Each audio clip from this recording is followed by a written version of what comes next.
Vincent Q. Edgefield.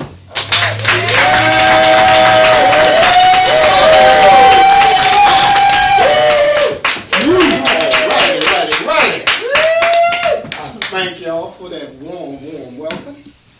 I consider it an honor to be able to be here this evening. Thank you so much, Realize. Thank you. Ed, thank you. I really appreciate what you're doing here. Everybody that came up before me, brother, you moved me. Yes. So did you too. Sometimes it's just like, well, you know, I just love you. I just love you. Yes. Short, quick story. First of all, Vincent Q, K-E-W, stands for Vincent Keith Edgefield West, which is my name. And a long time ago, one of the first groups that I started was the Q Wilkins Project. That was one of the singing groups that I was in. So the name stuck. I thought it stood for keeping everybody wondering. Well, we can do that too. All right.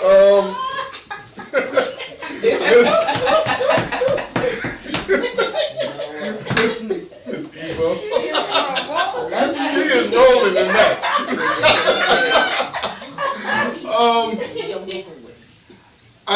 There's a quick story about Miss Victoria.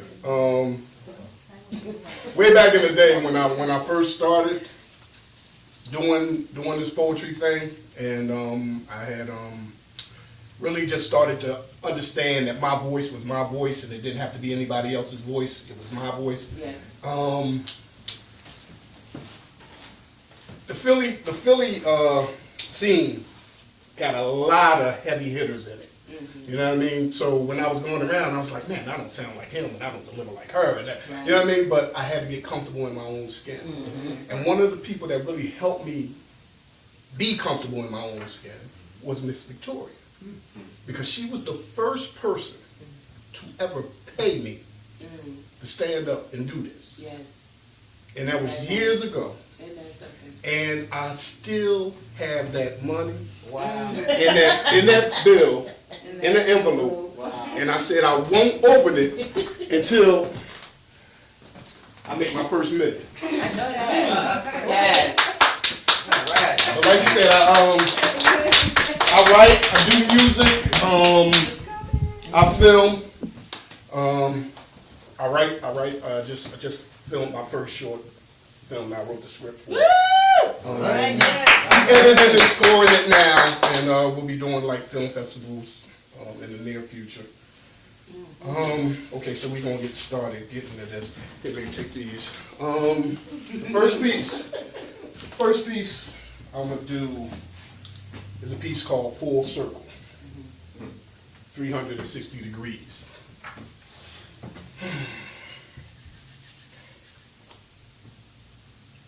You see, Junior's caught up in the web, surfing the net. He ready to snap, crackle, and pop because he's angry a lot. And he knows that his Uncle Sam don't lock the shop that holds the box, that holds the 6-shot, the AK, or the Glock. So now it's open season on the innocent and those that he deems guilty by association. And how is it nobody heard that boy screaming until he was actually screaming? But by then it was like he was going for the high score on PlayStation or maybe Xbox 360. See, we have brought us full circle. I'm sure you've noticed how bad the connection is now broken. But let's all praise the Lord anyway, because now we all know his name, right? I think it's Dylan Roof. Dylan Roof? Now, Mother Mary, she goes round and round the mulberry bush because, see, Pop don't trim the bush no more. And last week she found out there was someone else that he adored, so she goes deeper in the bottle and in the medicine cabinet, full throttle. Crying, mirror, mirror on the wall, who's the fairest one of all? It's got to be your suburban street corner pharmacist. Dressed in that polo and doctors with that Rolex on his wrist. He offering her the highest of sophistication when it comes to that self-prescribed medication. But baby girl, see, baby girl plays tic-tac-toe from head to toe. She like 5'9", maybe 100 pounds. And she doing everything in her power to look like that chick she saw on the cover of that magazine. But we all know that chick is a dope fiend. But they snapped the picture anyway because the price of beauty is now hell to pay. And did it ever really dawn on you how they checkmated us all with a pawn or two and they took their eye off the road and left the pot on the fire on the stove while we all sort of danced in a trance to the hypnotic and oh so seductive voices of the TV's talking heads, looking for our next paper tiger idol while our minds slowly idled in the red, waiting for the final tick before the final boom. The final conflict is coming soon. And yo, is there anybody here who could honestly tell me who the heck is in charge of all this nonsense anyway? Because I want to recount, a redo, an instant replay, because upon further review, I am certain the man behind the curtain is only working for a few. And that number don't include me or you. We let the foxes in the hen house. We got idiots in the White House. Our country's in the outhouse, and it's way past time that we all clean house. But you better make sure you get your keys back. I said you better make sure you get all your keys back, Jack. Make sure you get all your keys back from all those thieves that you let in.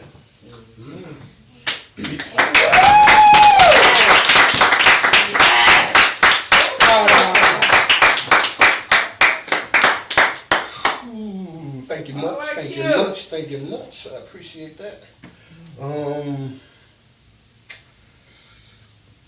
Next piece I'll do is this is called My Place.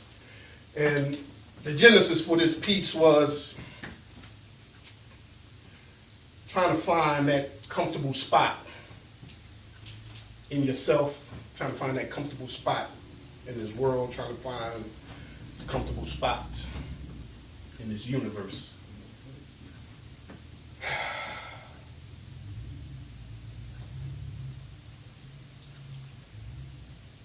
See, I be diligently seeking my place amongst the reasons why of the universe. And all the while I'm tripping on, over, or in the light fantastic of day stars that do vibrate in B minor. Now, I endeavor to create harmonic chords of freedom that resonate between soul and spirit. And truth be told, we all used to hear it in days of old when we were all conscious beings, when we were eternally on the one. I'm talking about back, way, way, way back when our past was yet still a distant future phenomenon. Now see, my desire is to major in being and seeing and deciphering visions that be not as if they were. And I gravitate to only positive energy. And not even the gravity of this life's gravity can hinder me, for my mind and spirit, they both constantly soar.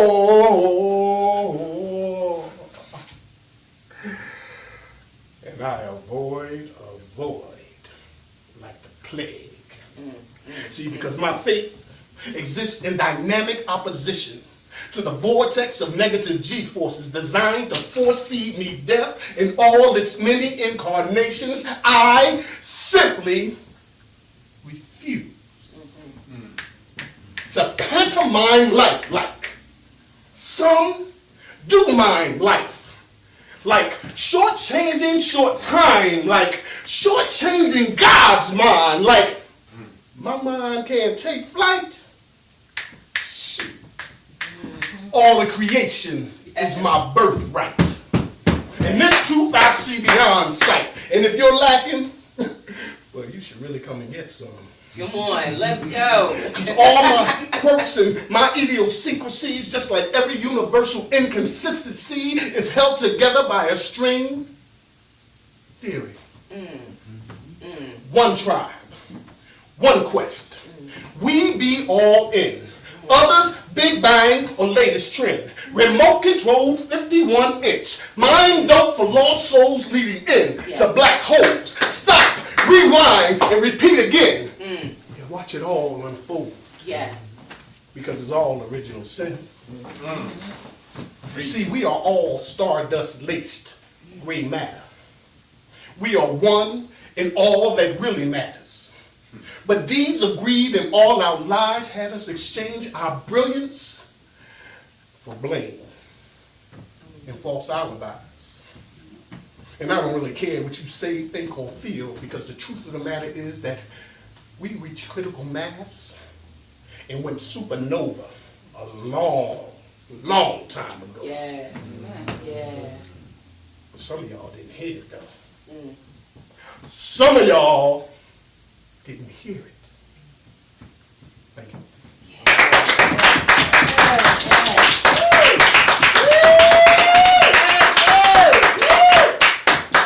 How we doing? All right.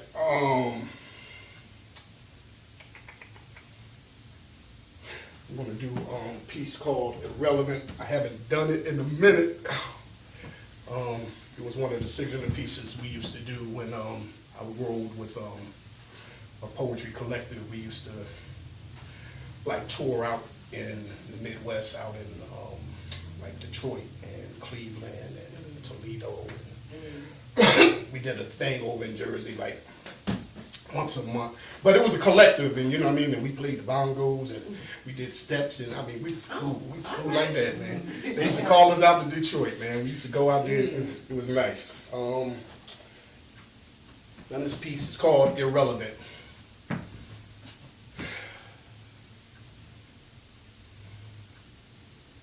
We are becoming the epitome of irrelevant. There have been so many precious moments wasted. So many of our yesterdays have been spent adding grief to our ancestors' already considerable sorrows. And the sad part is that nobody told us that all that time was borrowed. And now the devil is howling at your back door. And he's here to collect the balance that's become way past due. For all those lost and stolen souls that got bought and sold a time or two. And see, some of those that came before us, I'm talking about the ones that were endowed with the spirit of the one who came crying out in the wilderness. The ones who endeavored to show us the brighter and more excellent path. They must look down upon such a horrific aftermath and simply marvel at how we've gone from God-man to such a godless clan in such a short span. And sometimes, I swear, I can clearly hear Rachel still weeping for her children. It seems as if this ongoing blood brother feud that started with Cain and Abel has somehow disabled our ability to operate in the divine. And if not divine, we have simply lowered the bar. And we have dumbed this thing down so far until it's like our upside is akin to a myth. Like maybe the hand that rocked the cradle on the rivers Nile, Tigris, and Euphrates. Like maybe we don't believe that God exists. Yes. It's cold, y'all. And the world is becoming quite dark. It's as if that internal, eternal flame has become a pile of ash-covered embers. Because it doesn't seem to be enough of us who remember when we were kings. And that we be judges. We be Shaka Zulu, Nat Turner, and Black Panther, proud and defiant. And defiant. Or we be irrelevant. Irrelevant.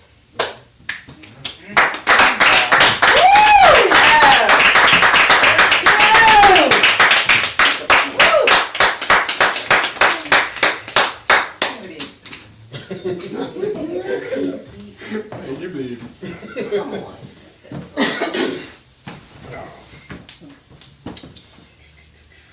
Okay. We will do.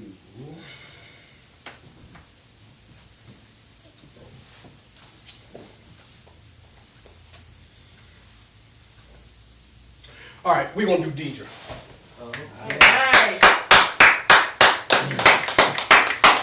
Now, one of the things that I find to be very important is that we, as a people, we gotta look out for our youngins. Because nobody don't care about our youngins. You know what I mean? And we get to the point where we get frustrated with them because they don't know anything, but we didn't teach them anything, so we need to be frustrated with ourselves. You know what I mean? And I know because I drive a bus, so I know how difficult it is sometimes to talk to them and have them hear you. But you have to be consistent in the face of their inconsistency. You know what I mean? And it's difficult, but we got to do better. We just got to do better. You know what I mean? There's just nothing else to say about it.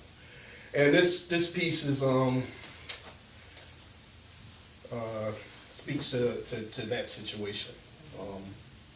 This is somebody that I actually saw riding on the bus. I was driving and I saw this girl, and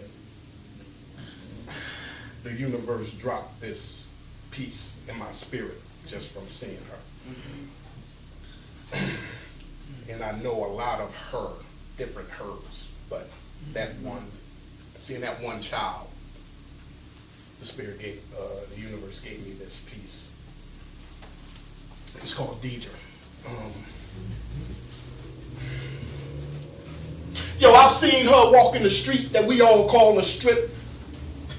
You know, that place where you can find every kind of trick or trip, where there are lots of leaking and lost minds and babbling loose lips that spend their time insanely reasoning through excuses and nonsense. And they all call her, they say, hey, Dee, come here, girl. Come here. But see, her name is Deirdre. She's 16 years old, and nobody ever thought to tell her that she was a queen. And if you speak to her like I have on occasion, you can't help but notice that her light is fading. Her innocence is lost, and yo, she's just a baby. Another child that never had the chance to be. Now, she laughs a lot, but she never smiles. And in her eyes, you can see all the guilty verdicts from all the unfair trials that she's been a victim of, all the while just waiting for a pardon or justice, or maybe just some love. See, I asked her one time, I said, Deidre, because see, I call her Deidre, though there's nothing wrong with the name Dee Dee. It's just that Deidre is so much more than what Dee Dee is able to see. Yeah. And I said to her, I said, Deidre, baby girl, what are you doing here?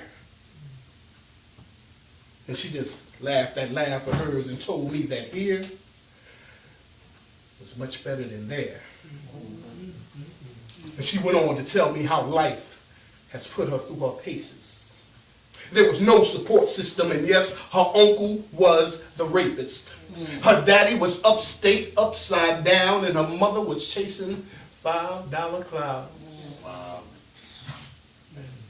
Trying to erase the scars from her own personal hell.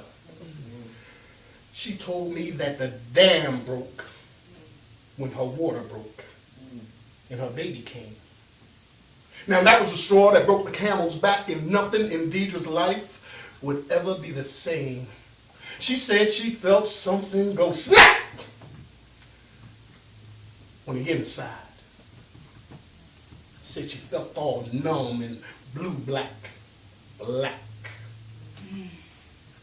on the inside. And when she held her baby daughter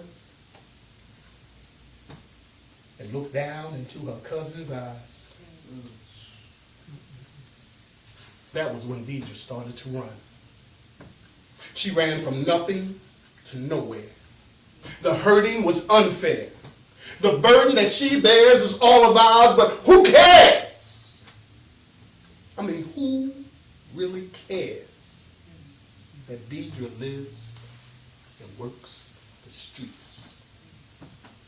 Because we all live our lives fast. Asleep.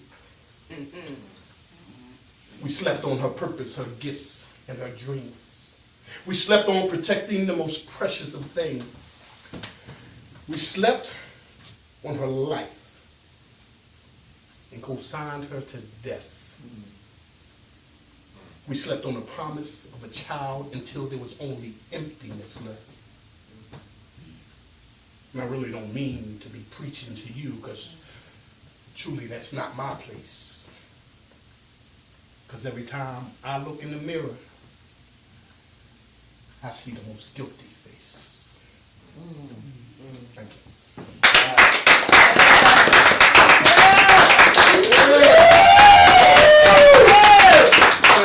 Thank you. Y'all are so kind. No, I really appreciate y'all. I do.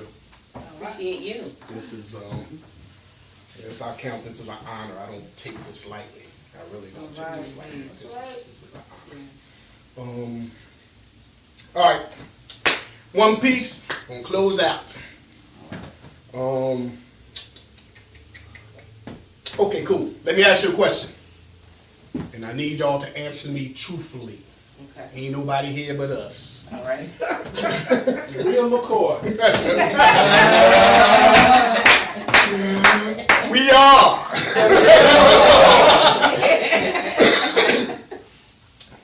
Now, have you ever been like walking down the street, maybe on the bus, at work, at the supermarket, maybe even in church? Church. Where you see this person. And when you see this person, you say to yourself, I know they the one. I know they the one. And the only problem is, they got somebody, and you got somebody. That's the only problem. Anybody ever had a situation like that? There's a possibility. Anybody? Seen it. Oh, you see it? Something of the sort. Smart man, I like your answer. Well, he said I've seen it. It wasn't me, but I've seen it. I have partially visualized such a Y'all funny. It's what that time. But this piece speaks to that situation, and the piece is called Stuck.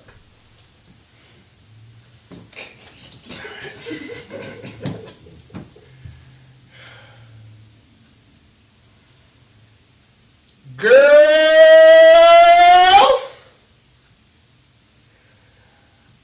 I can't catch my breath when you come around. It's like It's like being at the top of Mount Everest whenever you come around, the air is rarefied.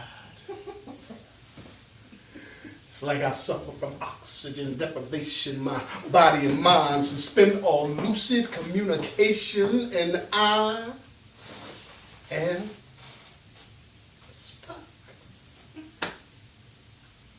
Man. Sis, I see the stars in your eyes. And when you smile for me, the sun does rise. And I swear, I smell what must be heaven every time you walk by. You have this sweet, down-to-earth style, but you move with such a sensual and royal grace. And there's evidence of God's divine beauty all over your face and your skin. Ooh. Girl, that light caramel hazelnut coffee with a hint of French vanilla creamy skin. Ooh. God knows. He talking about you, right? I love the skin you're in. I sometimes picture us walking hand in hand through a field of daffodils and four-leaf clovers. And as I listen to the birds sing, all I hear is your name 1,000,000 times over, while I just sort of bask, you know, in the radiant glow of the vast universe that is you. I'll run my fingers through your hair, your all-natural fro, twists, braids, unbelievable. I don't care. You would be my boo if things for me weren't so complicated. See, I have to close some chapters and right some wrongs before I can honestly and completely move on. So I sit silent, quietly enduring this quiet riot raging all about you inside. Because sis, I don't want to game you. And I recently stopped lying to myself. I truly know that you are something special, and together we would be something else. And if this was like 6 months ago, when I was on that old other-ish, or maybe 6 months from now when I really get a handle on all this, I would be in your ear trying hard, I mean hard, girl, to put my thing down. All right. Because I know if the best of you ever got to meet the best of me, girl, that would be like perfect pitch meeting perfect harmony. But the way it stands now, I can't catch my breath when you come around. It's like being at the top of Mount Everest whenever you come around, the air is rarefied. It's like I suffer from oxygen deprivation. My body and mind suspend all lucid communications, and I am